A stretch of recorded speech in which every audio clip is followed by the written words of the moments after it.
When retired firefighter George grows concerned after his sister Lisa abruptly stops returning his calls, he sets out to check on her at the remote estate she shares with her aloof husband, Eric. To George's horror, Lisa is frail, almost lifeless, and Eric's dismissive explanations only deepen his suspicions. Driven by love and a growing sense of danger, George uncovers a chilling web of secrets threatening Lisa's life. George settled back in his worn, dependable truck, gripping the steering wheel with a sigh. Retired life was supposed to bring him peace, yet his mind had been anything but peaceful lately. His sister, Lisa, hadn't been returning his calls, and for someone like her, wealthy, independent, and strong-willed, such silence was unsettling. True, Lisa had always been a little reclusive, but this was different. There were no short texts, no voicemail messages, nothing. Lisa had married Eric a few years back, a man George had always viewed with a healthy dose of suspicion. Eric wasn't rude, exactly, but George couldn't shake the feeling that he was more interested in Lisa's wealth than her well-being. Eric's aloofness and carefully maintained charm didn't fool him. To George, Eric's smile was as slippery as oil. George had watched it all from the sidelines, respecting his sister's choices but growing more uneasy as time passed. When Lisa didn't answer his latest call, George knew he couldn't ignore it anymore. He got into his truck and drove the 3 hours to her sprawling estate on the outskirts of town, a place that, despite its beauty, always struck him as cold.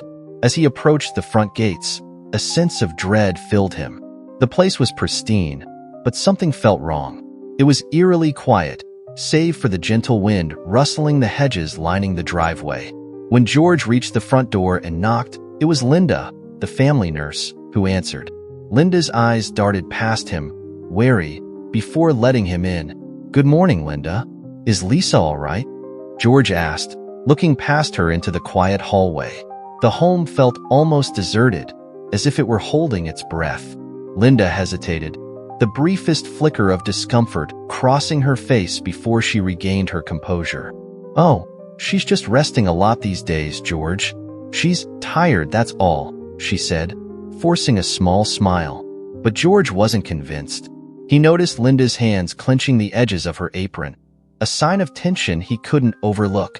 "If she's tired, then all the more reason for family to see her, don't you think?" he pressed, keeping his tone light. After a long pause, Linda nodded, guiding him down the hall toward Lisa's room. The air was heavy, the scent of antiseptic lingering where there should have been fresh flowers. When they reached Lisa's room, Linda cracked open the door, motioning for him to step in but making no move to follow. "Just a few minutes, all right?" Lisa's really not up for much conversation. George entered cautiously, his heart pounding. The dim light filtered through thick curtains, and there, lying almost motionless in the center of an extravagant bed, was Lisa. She looked frail, her skin pale and drawn, and George could hardly believe it was his vibrant, lively sister lying before him. "Lisa," he whispered, moving closer. Her eyes fluttered open, barely focusing, and a faint smile touched her lips as she recognized him. "George, it's been a while," she murmured, her voice so faint it was almost lost in the quiet room. George took her hand gently, feeling the chill of her skin. "Lisa, what's going on here? You don't look well, and no one's been able to reach you." She tried to brush it off, her voice strained. "Just tired," as Linda said. "I'm fine." But as she spoke, George's eyes traveled to the bedside table. He noticed a tray of untouched food and a glass of murky liquid that didn't resemble anything he'd recognize. His gut twisted. Suddenly, the door creaked open, and Eric stepped inside, his demeanor cool and controlled as usual. He wore a polished smile that didn't reach his eyes. "George, I didn't know you were visiting," he said smoothly, a hand resting on Lisa's shoulder with an unsettling sense of ownership. "Someone had to check on her." "Lisa doesn't look all right, Eric," George said, his tone unyielding as he met Eric's gaze head-on. Eric's smile didn't falter, but George could sense a flash of irritation beneath his polished exterior. "Lisa just needs some rest," Eric replied, patting her shoulder with a deliberate, almost possessive gesture. "And Linda's doing everything she can to take care of her." "Lisa," whose eyes had drifted shut again, seemed to shrink under Eric's touch. George's fists clenched at his sides. There was something deeply wrong here, and he was certain of it now. The visit haunted George as he drove back home, his mind racing with unanswered questions. Lisa's hollow cheeks and lifeless eyes kept flashing through his thoughts. No matter how much Eric and Linda had tried to brush it off, George knew this wasn't just tiredness. He called his sister's number a few more times over the next days, and each call went straight to voicemail. Frustrated and determined, he decided to return to the estate. When he arrived the second time, he wasn't met with a warm greeting. Linda's expression darkened slightly when she saw him at the door. "George, it's really not a good time," she began, but he cut her off with a level stare. "It's never a good time when I come, Linda," he replied evenly. "I'm here to see my sister, and I'm not leaving until I do." Reluctantly, Linda stepped aside, and George made his way to the garden, where he thought he might clear his head while he planned his next move. It was there that he met Ethan, the gardener, a young man with a gentle face and a steady gaze. George had seen him in passing before, but today he took the chance to strike up a conversation. "Hey there, Ethan. It's George, Lisa's brother." He introduced himself, extending a hand. Ethan looked surprised but took George's hand, giving a firm shake. "Nice to meet you, Mr. George. I heard about your visit last time. How's Ms. Lisa doing?" George's chest tightened at the mention of Lisa's frail appearance. He glanced around, cautious of prying eyes. "That's what I'm trying to figure out. Something about her condition doesn't add up." Ethan nodded slowly, his expression thoughtful. "I can't say too much, but there have been some strange things going on," he said quietly. "Ever since Mr. Eric hired Linda, things have been different." "What do you mean?" George asked, sensing Ethan's hesitation. Ethan glanced over his shoulder, ensuring they were alone. "I've seen Linda bringing in all kinds of medications. None of them look like vitamins, and I know Ms. Lisa never needed that kind of stuff before. I've even seen Linda mixing powders into Ms. Lisa's meals." George's pulse quickened.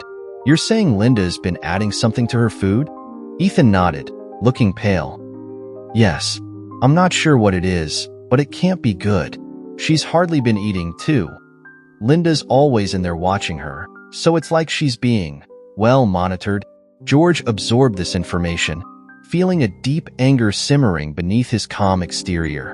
He remembered the tray of food by Lisa's bedside, untouched. Was she being drugged? Poisoned? Ethan, would you be able to get me a sample of anything Linda's been giving Lisa? Food, drink, whatever you can manage, George asked, desperation lacing his voice. Ethan hesitated but nodded, determination flashing in his eyes. "I'll try, Mr. George. I want to help. Ms. Lisa doesn't deserve this." They exchanged a few more words before George returned to the house. As he was leaving, Eric intercepted him in the foyer, his expression feigning surprise. "Leaving already, George? You barely stayed long enough to say hello." George returned his gaze steadily. "I'll be back soon, Eric. I don't think my sister's health is as fine as you say." Eric's face remained impassive, but his eyes narrowed slightly. "It's a delicate situation, George. Lisa's recovery depends on quiet and stability, not meddling," he replied, his tone bordering on a warning. George didn't respond. He turned on his heel and walked out the door, but a shiver ran down his spine. He knew Eric wouldn't sit back passively if he felt his control slipping. Back at his place, George couldn't sit still. A few days later, Ethan contacted him, saying he had something important to share. George arranged to meet him in town, away from the watchful eyes of Eric and Linda. When they met, Ethan handed over a small vial. "It's a sample of the liquid Linda's been giving her," he whispered, glancing around nervously. "It doesn't smell like anything I know, but I thought you'd know someone who could look into it." George took the vial, grateful for Ethan's courage. He knew just who to call, an old friend from his firefighting days, Matt, who now worked as a lab technician. If anyone could identify a foreign substance, it was Matt. "Thank you, Ethan. You don't know how much this means," George said, clapping a reassuring hand on Ethan's shoulder. "Just promise you'll be careful, Mr. George," Ethan replied, his voice shaky. Eric's not a man who likes people digging around. With Ethan's warning hanging in his mind, George made his way to the lab, clutching the vial tightly. The truth was coming to light, he was certain, and he would stop at nothing to get his sister back. George paced the small, waiting area of the lab, barely noticing the bustle of technicians moving about. Matt had promised to rush the test results, and George knew his friend's word was solid. Even so, each passing minute felt like an eternity. He replayed his last visit to the estate in his mind. Lisa's pale face, the strange tray by her bed, Linda's evasive attitude, and Eric's dismissive manner. All of it screamed danger. Finally, Matt emerged from the lab, his face unreadable as he held a thin sheet of paper in his hand. "George," he said quietly, pulling him into a side room away from curious ears. Once they were alone, Matt glanced at the paper and then back at George with a somber expression. "It's bad. The liquid Ethan gave you has traces of toxic compounds, heavy sedatives, and some compounds I can't even identify without more time. But one thing's clear. This stuff is poisoning her slowly." George's stomach twisted at Matt's words, but he kept his voice steady. "How dangerous are we talking, Matt? Is it reversible?" Matt hesitated. "If she keeps taking this, it'll be fatal. But if she stops soon and gets proper treatment, there's a chance she can recover. The longer it goes on, though." He didn't finish his sentence, but George understood. His sister was dying, and someone was doing it deliberately.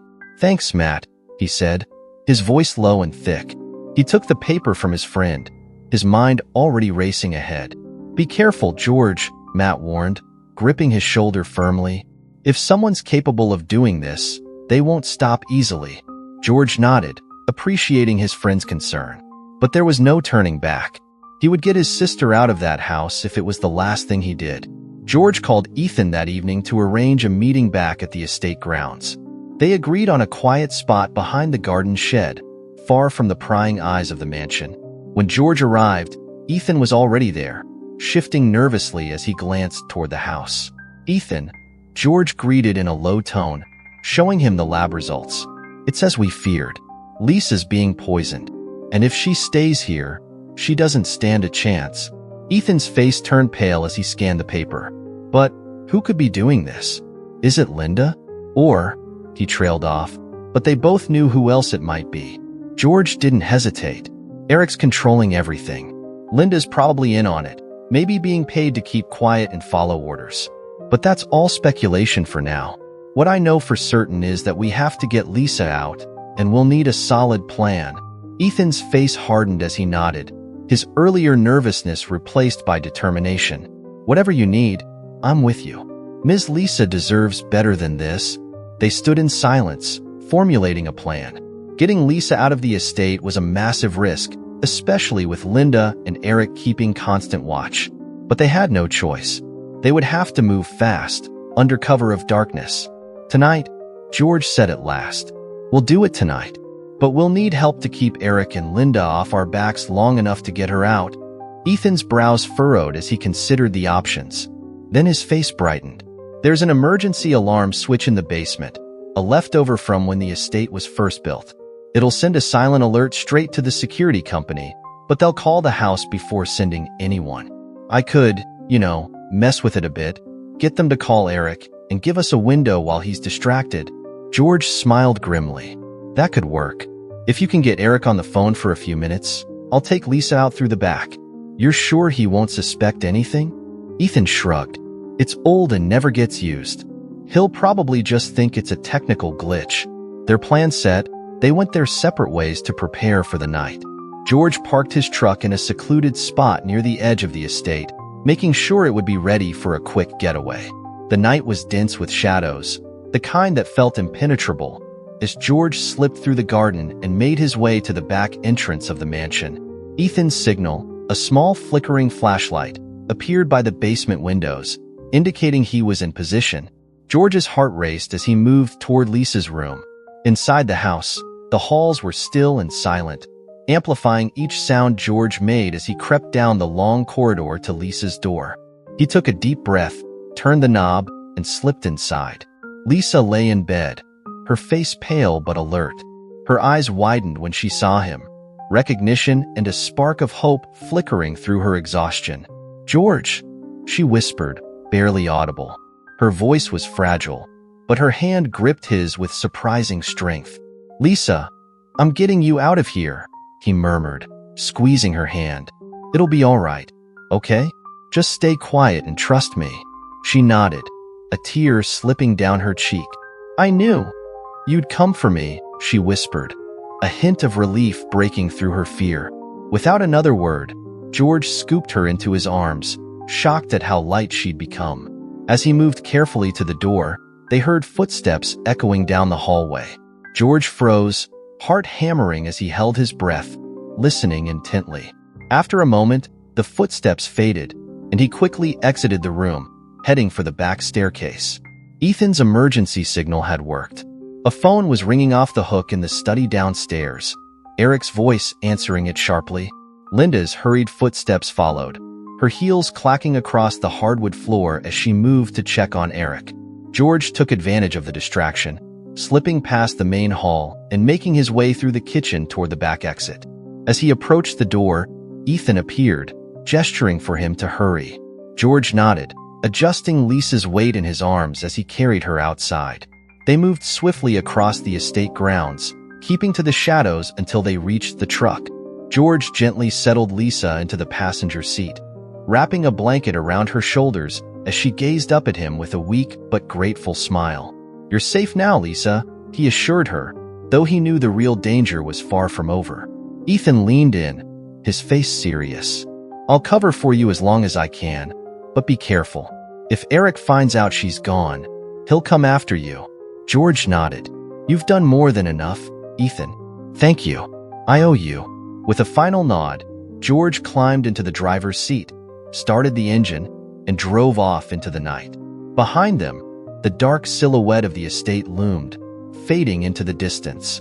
He glanced over at his sister, her eyes already closing in exhausted relief.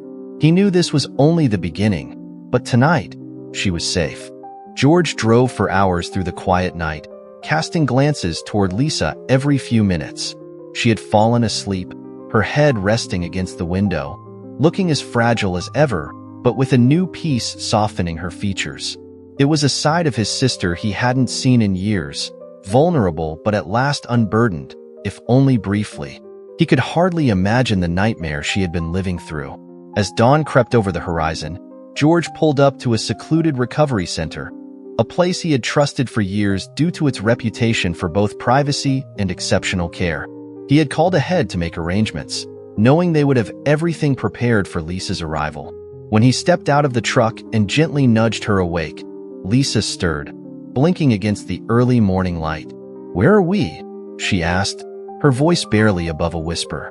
"A place where you'll be safe," George replied, helping her out of the truck. "They'll look after you, and I'll be close by every day." Lisa tried to smile, though exhaustion weighed down her every movement. She clung to George as he led her to the center's entrance, where a nurse and doctor were already waiting. After a brief introduction and a few words of reassurance, they whisked her inside, promising George she'd be given everything she needed to recover. Once they had her settled, the doctor returned to speak with George. "Her condition is critical," he said solemnly. "The toxins are strong, and she's severely malnourished. It'll be a slow process, but if she's stable over the next few days, she has a good chance of improving." George nodded, his relief mixed with apprehension. "Thank you, doctor. Please, do everything you can." With that, George took a moment to sit in the small waiting area, staring out at the sun rising over the distant hills. He knew Lisa was out of immediate danger, but he couldn't shake the fear that Eric would be looking for her. He only hoped Ethan had managed to buy them enough time. Hours later, as he was heading to his truck, George's phone buzzed. It was Ethan, calling from the estate. "George, Eric's furious," Ethan whispered, his voice tense. "He found out Lisa's gone, and he's been making calls all morning. He knows she didn't just leave on her own." George took a deep breath, steadying himself. "Has he called the police yet?" "No," Ethan replied. "At least, not yet. He wants to keep it quiet for now, probably to avoid any outside suspicion. But he's already told Linda to find out where you took her Be careful, George. He's not going to let this go. Thanks, Ethan. You've done enough. Don't put yourself at risk anymore, George said. But he knew Ethan's warning wasn't enough. He needed to protect Lisa more thoroughly. If Eric suspected her whereabouts, it wouldn't take him long to track them down. As George started his truck, an idea formed. He would need more proof of Eric's and Linda's involvement in Lisa's poisoning, something solid he could show to the authorities. This was the only way he could guarantee her safety in the long term. The following evening, George parked a few blocks from Lisa's estate, his plan meticulously prepared. He had arranged with Ethan to meet him at a back entrance to the house where they could enter undetected. Ethan had spent the day observing Eric's routine, noting the times he was on the phone or preoccupied with his business dealings. When George reached the rear gate, Ethan was waiting, and they quickly slipped into the house through a side door. Moving quietly, they made their way up to Eric's study. George held his breath as Ethan carefully picked the lock, and within seconds, they were inside. Eric's study was as cold and polished as the man himself. Dark wood shelves lined the walls, filled with books and ledgers, and a large, imposing desk stood in the center of the room. George moved quickly, scanning through documents, while Ethan kept an ear on the hallway. After a few tense minutes, George struck gold. He found a folder labeled Medical tucked in a locked drawer. Inside were a series of prescriptions for sedatives and other toxic substances, all signed by Linda. There were also records of Lisa's declining health, meticulously documented, which seemed to have been used to justify each new prescription. "This is it," George whispered to Ethan, carefully slipping the documents into his bag. "This is what we need to prove Eric and Linda were involved." Suddenly, the sound of footsteps echoed from down the hall. George and Ethan froze, exchanging panicked looks. The footsteps grew louder, moving directly toward the study. Ethan motioned frantically toward a small door at the back of the study that led to a narrow service staircase. They slipped through just as the study door opened. From their hiding spot, they could hear Eric's voice, low and irritated, as he made a call. "Find her, Linda," he hissed. "I don't care what you have to do. I want her back here before she says anything to anyone." George's blood ran cold as he listened. He had no doubt that Eric's plan involved silencing Lisa permanently. Eric's tone was full of malice, and George knew that whatever he intended for his sister, it wouldn't involve her recovery. After Eric left, they hurried down the staircase and out of the estate, George's heart racing as they fled the grounds. They didn't stop until they were well beyond the property line, catching their breath beneath the cover of thick trees.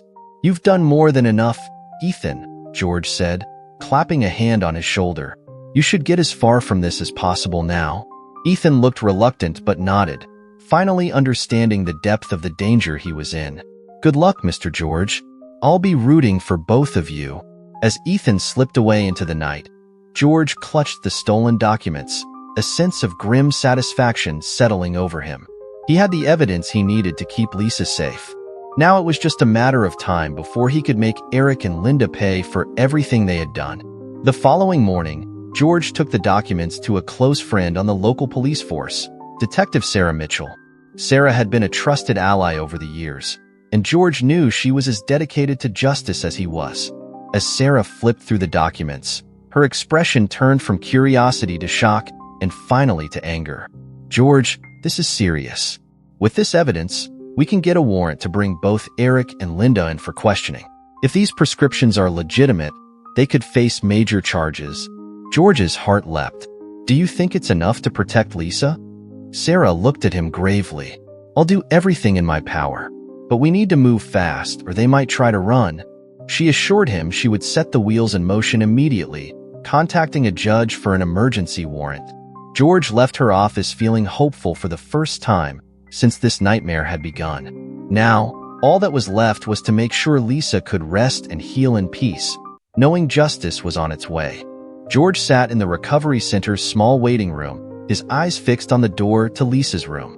He had just handed over the hard-won documents to Detective Sarah Mitchell, and she had promised swift action. Now, he just had to protect his sister until the authorities could bring Eric and Linda to justice. The quiet hum of the recovery center was a stark contrast to the turmoil he felt. He had spent every waking moment thinking of ways to secure Lisa's safety and was now preparing himself for a confrontation. He knew it was only a matter of time before Eric tried something desperate. As the hours passed, George's phone buzzed, and he saw Sarah's number on the screen. "George," Sarah began, her tone serious, "we've secured warrants for Eric and Linda, but Eric's already missing. We've confirmed he left the estate this morning. His car was seen heading toward your town." George's stomach dropped. "So he's on his way here?" "Possibly. But don't worry. We have officers at the estate, and I've dispatched a team to the recovery center. They'll be there within the hour. Just sit tight and let them handle it." But George's instincts wouldn't let him stay passive. He knew Eric was a man who could be dangerously unpredictable when cornered, and waiting felt like gambling with his sister's life. "Thanks, Sarah. I'll keep an eye out," George replied, his mind already racing with alternative plans. After the call ended, he made his way back to Lisa's room, where she lay peacefully asleep. George took a seat by her bedside, watching her chest rise and fall with the ease that had eluded her for so long. Her complexion was still pale, but she looked better than she had in months. Just knowing she was free from that house and safe from Linda's influence had given her a chance to start recovering. "George." Lisa's voice was faint as she woke, her eyes barely opening. "Hey there," he whispered, taking her hand. "How are you feeling?" "A bit better," she murmured, managing a small smile. "It's good to be away from that place. I kept hoping you'd come, but I thought—" Her voice trailed off, a flash of fear crossing her face. "I promised I'd always be there for you," George assured her. "And no one's ever going to hurt you again." Lisa nodded, squeezing his hand. But even as they shared this quiet moment, a creeping sense of dread began to settle over him. George couldn't shake the feeling that Eric was already closer than they realized. As night fell, George remained on edge, watching the door every time footsteps echoed in the hallway. Just after 9, a nurse knocked and entered quietly, but something in her expression made George's pulse quicken. "Mr. Simmons?" she asked, her voice tight with tension. "A man came in asking for Ms. Lisa earlier. We told him she wasn't allowed visitors and he left, but I thought you should know." George's fists clenched. Eric had found them. He looked down at Lisa, her frail form dozing under the thin blanket, and knew he couldn't let Eric get near her. He rose and walked into the hallway, dialing Sarah's number. "Sarah, Eric's already been here. He's looking for Lisa. What do I do?" George kept his voice low, glancing around to make sure no one was listening. "We're almost there, George," Sarah replied, her voice tense. "Keep her safe for just a little longer. I'm sending officers to every entrance of the building." As George slipped back into Lisa's room, a figure emerged at the far end of the hall. His heart sank as he recognized Eric's silhouette against the dimly lit corridor. George's mind raced. He didn't have long. He rushed to Lisa's bedside and gently shook her awake. "Lisa," he whispered urgently, "we need to go. Now." Lisa's eyes blinked open, fear flashing across her face as she saw George's expression. "George, is he here?" "Come on, Lisa. I'll explain everything later," he said, helping her out of bed as she clung weakly to his arm. She was still unsteady, but adrenaline seemed to strengthen her as they made their way toward a side exit he had scoped out earlier. George knew it was risky, but he had to get her out of Eric's reach. They made their way through a narrow back stairwell, avoiding the main hallways. As they approached the exit, George spotted the small emergency shelter by the parking lot, a building used for physical therapy patients. It was rarely occupied at night and would be a temporary haven while they waited for the police to arrive. Inside the shelter, George helped Lisa into a chair, his hand never leaving hers. She looked at him, her face a mixture of fear and determination. "George, I'm so sorry," she whispered, her voice trembling, "for not seeing it sooner, for not calling you." "You don't have to apologize for anything," he replied firmly. "None of this was your fault." Suddenly, a loud noise echoed from outside. George sprang to his feet, peeking through a small window to see Eric striding across the parking lot. His movements were frantic, his head turning in all directions as he searched. George's blood ran cold. Eric had found them. "Stay here, Lisa," he whispered, moving toward the door. He had to confront Eric before the man made his way inside. As George stepped outside, he saw Eric pause, his eyes locking onto him. A malicious grin spread across Eric's face, and he approached slowly, his voice low and mocking. "So, you thought you'd just take her and run, George? After everything I've done for her? You've done nothing but try to ruin her." "Eric," George replied, his voice steady but filled with rage. "But it's over. The police are on their way, and they have everything they need to put you away for good." Eric's face twisted in anger, his calm facade cracking. "You think you can just walk away from this? From me?" he sneered, stepping closer. "You have no idea what I'm capable of." George's fists clenched, his every instinct screaming to protect his sister. "I don't care what you're capable of. You're finished, Eric." At that moment, police sirens cut through the tension, their lights flashing in the distance as they closed in. Eric's face paled, his confidence faltering for the first time. George watched as he began to back away, his bravado replaced with fear. But just as Eric turned to flee, Detective Sarah Mitchell stepped out of a police cruiser, her gun drawn. "Eric Halston, you're under arrest," she declared, her voice steady as she advanced. Eric froze, his shoulders slumping in defeat. Two other officers moved in, handcuffing him as Sarah read him his rights.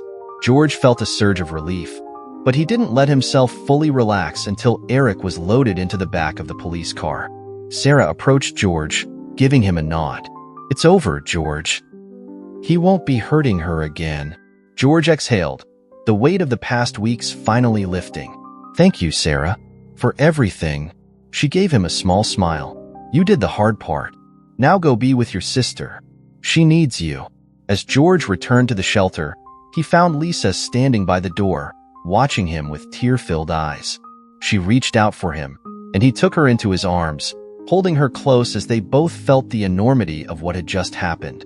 "I never thought I'd be free again," Lisa whispered, her voice breaking. "You're safe now," George murmured, his voice thick with emotion. "And I'll make sure you stay that way." For the first time, Lisa allowed herself to believe it. The nightmare was over, and with her brother by her side, she could finally begin to heal. The days following Eric's arrest were filled with a flurry of legal proceedings and medical care for Lisa. With Eric and Linda both behind bars, charged with attempted murder and conspiracy to harm, the immediate danger was gone. Still, George couldn't shake the habit of checking in on his sister constantly, his protective instincts now at an all-time high. At the recovery center, Lisa was slowly regaining her strength. With each passing day, her cheeks grew rosier, her voice stronger, and her spirit lighter. George visited her daily, bringing her favorite books, small comforts, and updates on the case. One afternoon, as they sat together in the center's quiet garden, Lisa reached for George's hand, her fingers warm and steady. "I don't think I can ever thank you enough, George," she said softly, her eyes filling with gratitude. "You saved my life. I don't know how I'll ever repay you." George shook his head, giving her hand a gentle squeeze. "You don't owe me anything, Lisa. You're my sister. I'd do it all again in a heartbeat. Just focus on getting better." They sat in silence for a moment, taking in the peaceful surroundings, a stark contrast to the torment of the past weeks. Eventually, George broke the silence. "You know, you don't have to go back to that estate. When you're ready, I'll help you find a new place, somewhere far from all the memories of Eric." Lisa nodded, a distant look in her eyes as she considered the future. "I'd like that. I don't want to ever see that place again. I want to start over, somewhere quiet, where I can actually live again." "Then that's what we'll do," George promised, relieved to see hope returning to her. "I'll be with you every step of the way." In the weeks that followed, Lisa's health continued to improve, and she was eventually discharged from the recovery center. George found her a cozy cottage on the outskirts of a small town, miles from her former life. Surrounded by open fields and quiet woods, it was a sanctuary, a place to heal and rebuild. On move-in day, George helped her settle in, unpacking boxes, arranging furniture, and making sure she had everything she needed. As they worked, Lisa's laughter rang through the small house, filling it with warmth. After setting up her bookshelves, George stepped back, watching her flip through an old family album. She glanced up at him, smiling as a tear slipped down her cheek. "I feel free here," she whispered. For the first time in years, George returned her smile, his heart swelling with relief and pride. "That's how it should be, Lisa. You deserve peace." Meanwhile, the trial against Eric and Linda moved forward swiftly. The evidence Sarah had gathered, along with the medical records and Ethan's testimony, painted a chilling picture of Eric's motives. His attempt to control Lisa's fortune had led him to methodically weaken her until she would be dependent, powerless, and ultimately gone. In court, George sat beside Sarah as she delivered the final arguments, recounting how Eric had isolated Lisa, cut off her friends, and restricted her communications. Linda, pressured by the prosecution, admitted to her role in administering the toxic substances, claiming Eric had convinced her Lisa's condition required constant sedation. By the end, the jury was unanimous, and both Eric and Linda were sentenced to long prison terms. When the judge handed down the verdict, George exhaled, feeling an immense sense of closure. The nightmare was truly over. Months passed, and Lisa began to embrace her new life. She and George kept close, sharing dinners at her cottage and taking long walks through the woods, enjoying the simplicity of each day. George had always admired his sister's resilience, and watching her rebuild her life only deepened his respect and love for her. One autumn afternoon, as they were walking along a nearby trail, Lisa stopped suddenly, turning to face him. "George, all this, everything you did, it's more than I can ever say. You gave me back my life." George smiled, his voice gentle. "And you're living it, Lisa. That's all the thanks I need." Lisa nodded, understanding, her eyes shining with both gratitude and strength. They continued down the trail, their footsteps mingling with the rustling leaves and the promise of a new season ahead. For the first time in years, Lisa felt whole, and George knew that, finally, his sister was safe, her future as bright and boundless as the open sky above.